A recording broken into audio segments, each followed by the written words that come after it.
මොකද්ද? ඔයා චච්චක් ගාලා මට බයිනව නේද? පිස්සුදනේ.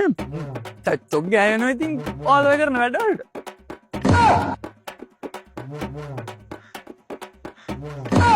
අනේ නිකන් ඉන්න. ඔයා හැමදාම මට බයිනවා. අයියෝ කඩවුලේ. හොඳට හිටපු ගෑණි එකපාරම පොඩි එකෙක් වුණා. දැන් මං එම්කේ. මං වගේ පොඩි එක්කෙනෙක්ට ඔච්චර කෑ ගහන්න ඕනේද? පුදුම බබාට මේ පිරිමි සංගතිය මාසරලා කොල්ලට සෝරි ලයින අවස්ථාවක් මේක. හරි. සෝරි සමාවෙන්න මට දෙරින්ග. ඔයා ගිතර දෙන්න මම මොකද කරන්න ඕනේ? සෝරි කියලා නම් මදි වෙයි ඉතින්. මේ වැඩ වන්දි ගෙවන්න වෙයි. චොකලට් එකක් දුන්න. අනේ චොක්ලට් එකක්.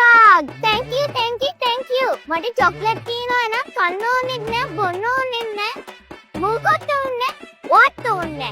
අයියෝ කඩවුලේ. පිටක පෙම්වතියක් පිටක තොත්ත බබෙක් වෙන එක ගෑනුන්ගේ ප්‍රෝග්‍රෑම් එකේ කොටසක්ද නැත්නම් සැලසුම් කරලාද මායන් 64 එකක්ද? මරණ මේ බබාට පේන්න බෑ. කෙල්ල මෙහෙම බබාට දැම්මට අපි ඔගේ යුග පුරුෂයෝ කවදාවත් බබාට දන්නේ නැහැ. යමු. හරි යමු. ඕ මචං ඒ පැත්තෙන් යන්න එපා. බැකෝ මැෂින් දාලා කන්ස්ට්‍රක්ෂන් එකක් කරනවා. මේ පැත්තේ යන්න බෑ. ඒ පැත්තෙන් යන්න. මෙහෙන් යමු. අනේ මට කොගා තියෙන බැකෝ දොසයක් ඕනේ. මම්මිට ඉස්පිරිතාලේ අදවත වෙලා ඉස්තාලේ බිම දාලා මගේ යාලේ යවි ජුංගුරි බුංගිලියා